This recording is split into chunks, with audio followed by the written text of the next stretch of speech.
Students, so welcome back to the new video under the rapid series जिसमें हम current affairs को बिना किसी क्लटर के बिल्कुल कंसाइज मैनर में डिस्कस करते हैं ताकि 2022 प्रीलिम्स के लिए we are done with our current affairs as soon as possible and we cover as much as possible. So without wasting time, let's begin with today's session. So Hyderabad Declaration has been in news. So this is basically the 24th e-governance conference that was unanimously adopted. This conference had unanimously adopted this Hyderabad Declaration. So after any conference, they come with some statement or concluding a statement which contains the important takeaways from that conference. That is the Hyderabad Declaration in the case for 24th National E-Governance Conference. ये conference this was jointly held by ministry of electronics and information technology, then department of administrative reforms and public grievances and along with the collaboration of the state government, the Telangana government. So इन तीनों entities ने मिलकर national e governance conference को launch किया and then under that the statement the declaration which was release, उसको हम Hyderabad declaration कहते हैं. तो आप ये याद रखिए कि Hyderabad declaration is related to this particular e governance conference जो हैदराबाद में हुआ था as the name suggest, and it was jointly held by MeitY, department of administrative reforms and public grievances and in collaboration with the state government. Then about digital rights. Now why we are reading this? क्योंकि European Commission ने, like this is the first such example where any institution has proposed. Now see, it has not yet been documented, it is only proposed so far. So this European Commission has proposed a set of digital rights which contains a set of principles and rights which people, the normal netizens can use. So this is basically the extension of Berlin Declaration on Digital Society and Value-Based Digital Government of EU Council. So this was released earlier, and an extension of this to protect the rights and principles, to protect the rights of the people using internet with some certain principles. This particular digital rights was proposed. Then it is also the extension of Universal Declaration of Human Rights. So we all know there is this Universal Declaration of Human Rights. इसी को जब हम online world में apply करें, क्योंकि जब ये universal declaration of human rights आया था, it was not meant for the online world, it was meant for the normal offline world. वहाँ पे जो ह्यूमन राइट्स वायलेट होते हैं, to protect that this was launched. Now इसी का application, क्योंकि now things are going online on a very rapid scale, so this online version was release in was to be release is propose to be release through digital rights. This will basically contain right to privacy, data protection, safety from trolling, and then online threats, hate speech. So whatever issues, misinformation and threats that we face in the online platform these days, so it basically deals with that. It also helps to involve more and more people, their right to express their opinion on the online medium. So that is protected. So that is why it is also based on the principle of digital democracy. So giving all the people their right to express their concerns while also protecting the rights and protecting the people from any kind of data threat or safe trolls or threats, hate speech like that. So to cover all these, European Commission has only proposed, not yet documented, the set of digital rights. Next is about card tokenization. So सबसे पहले कि tokenization क्या होता है. Tokenization basically से ये हमारा card है, हमारे कार्ड के नंबर्स, हमारा नाम, CVV नंबर्स, बहुत सारे डिटेल्स होते हैं, and there is a possibility that these details when is stored in the data by some other party or some retailers, they can be like taken, and card frauds can lead to the money frauds and so much of money getting stolen from the accounts.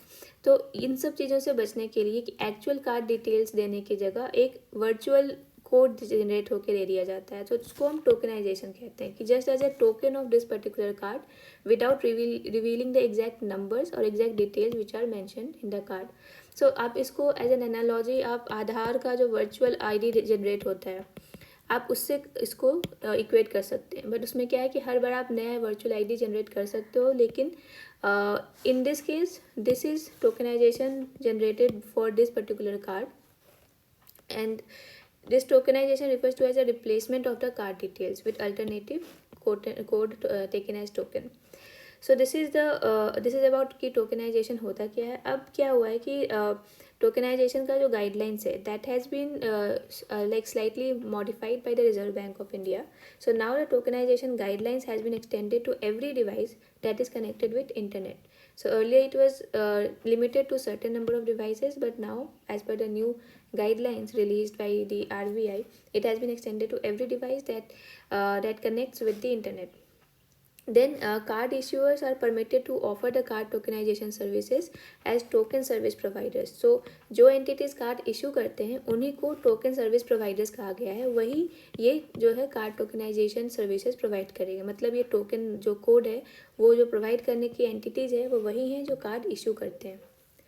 Then RBI has enhanced the guidelines on card tokenization, and the purpose is to improve the safety and security of payment system. Since more and more people are now switching to the online mode of payment, so this becomes important.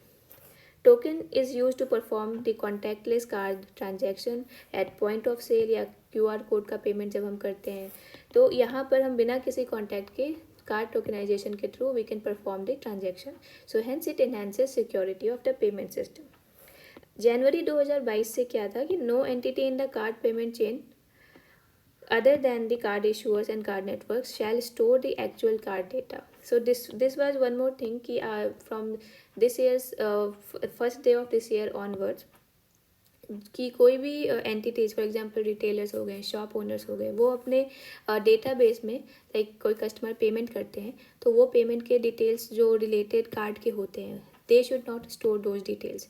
कौन कर सकते हैं? सिर्फ card issuers कर सकते हैं या फिर कार्ड नेटवर्क कर सकते हैं क्योंकि they are the one issuing it. But other than that any retail entities और any other e-commerce entities they cannot store this data. So this was released earlier from January with effect from January 1st 2022.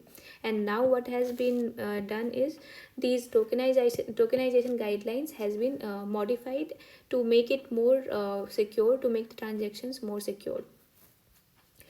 Now production linked incentive scheme for textile sector. So production linked incentive has been in news for because it was released for so many sectors, like for 13 sectors it was rolled out. So as the name suggests कि आप ज़्यादा produce करो, जितना ज़्यादा produce करो हम आपको उतना ज़्यादा हेल्प करेंगे.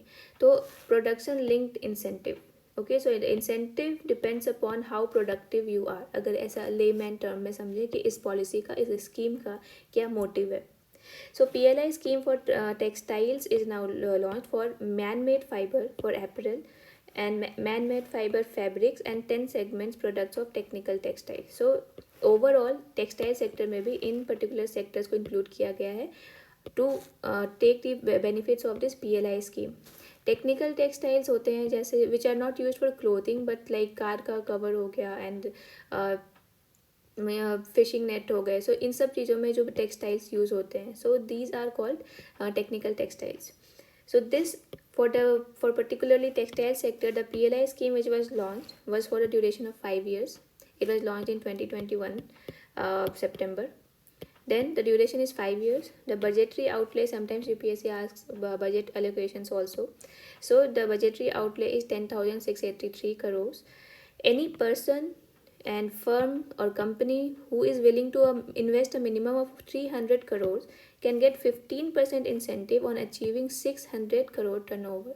So as I said कि आप जितना प्रोड्यूस करो हम उतना आपको ज़्यादा सपोर्ट करेंगे. So you do get incentivized to produce more. Okay, the entities get incentivized to be more and more productive. So that is the whole idea behind this scheme. तो इसलिए ये कह रहा है कि अगर आप मिनिमम अपना इन्वेस्टमेंट 300 करोड़ लगाते हैं और 600 crore turnover you achieve, then we will give you 15% incentive.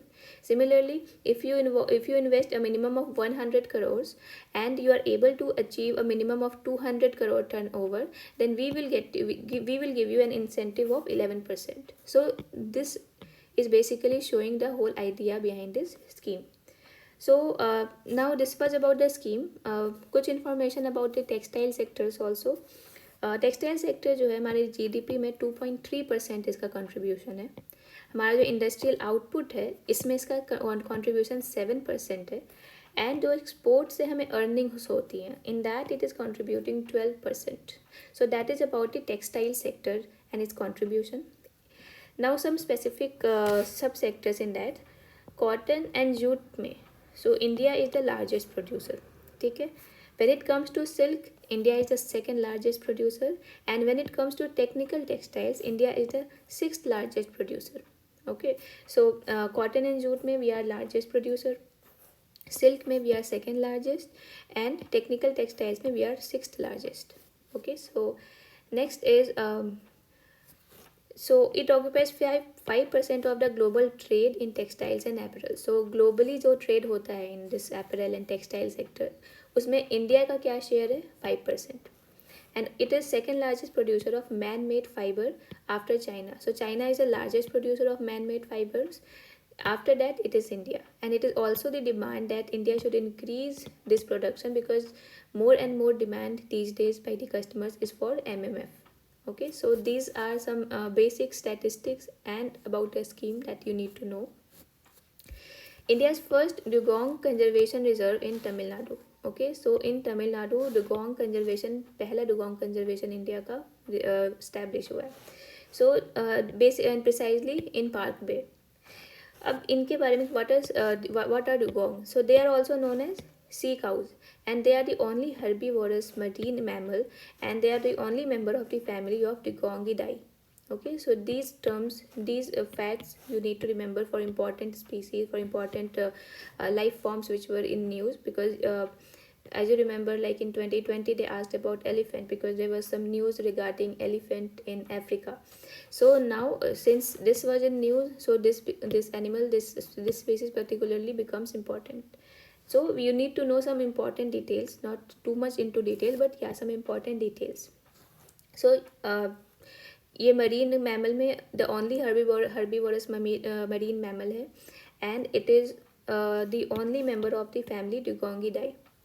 It is classified as vulnerable by IUCN, and then wildlife protection act के अकॉर्डिंग शेड्यूल 1 में है, साइट्स के अकॉर्डिंग अपेंडिक्स 1 में है. Okay, very important facts. Then these are mainly found in shallow areas, and they survive mainly on the seagrass, and seagrass होते हैं shallow areas में, so they are also found in shallow areas. They live in groups. Okay, so that is how they socially organize, and they come to the surface to breed with a distinct dolphin-like tail and have a mammary gland, and their lifespan is nearly 70 years. Then one more additional fact is this MOU on conservation and management of dugongs and their habitats, it was signed by UNEP and Conservation of Migratory Species CMS. So ये MOU इन दोनों entities के बीच sign हुआ था earlier. India is a signatory of it, and it signed it in 2008. So this fact also you need to remember. So this was about Dugong Conservation Reserve in Tamil Nadu, the first of India. And since this particular place came in news, and as you know, map based questions are also asked, so this is about where this Park Bay location is there. So as you can see, it is right between Sri Lanka and this state of Tamil Nadu, and this is the location of Park Bay. So, and there are other important locations near to it that you need to see to prepare your map based on this current affairs. Then Crime in India report 2020. Every year this report is released, and the 2020 report was released by National Crime Record Bureau. So this is the entity which releases that report, and the recent one which was released was 2020 report. And some facts about the report and some of the findings about the report हम यहाँ पे discuss करेंगे. तो ये जो report है, ये data कहाँ से लेता है? It takes data from the crimes which are captured and registered under Indian Penal Code and special and local laws. Okay, so IPC as well as special and local laws के अंदर जितने भी cases register होते हैं, उस data को India अपने state police से लेता है, और पुलिस डिपार्टमेंट से उस डेटा को लेता है जहाँ पे भी वो रजिस्टर होता है, and that is then compiled to form this particular report. अब कुछ फाइंडिंग्स. ओवरऑल जो हमारा क्राइम्स रजिस्टर्ड हुए हैं उसमें 28% इंक्रीज़ हुआ है. देन क्राइम अगेंस्ट वुमेन में 8.3% डिक्लाइन हुआ है, and highest crime against women was registered in Assam. SCs and STs के अगेंस्ट क्राइम में 9.4% एंड 9.3% रेस्पेक्टिवली इंक्रीज हुआ है. सो SCs के केस में 9.4% इंक्रीज हुआ है, STs के केस में 9.3% इंक्रीज हुआ है. Now something about NCRB also. So the NCRB was set up in 1986 and it is under Ministry of Home Affairs. So इस रिपोर्ट के अलावा भी NCRBs they come out with many other reports also. For example, accidental deaths and suicides, prison statistics, fingerprints in India, missing women and children. So these are some of the other reports. Sometimes UPSC do ask questions about who releases this report, but mostly they are for international report, but they can also ask these about these reports also, because this also is important. So yeah, this is it for today. We will meet again tomorrow with a new video. So till then, keep studying well, and if you have liked the videos, if you like these videos, then please hit the like button and please subscribe to our channel and keep studying well. All the best.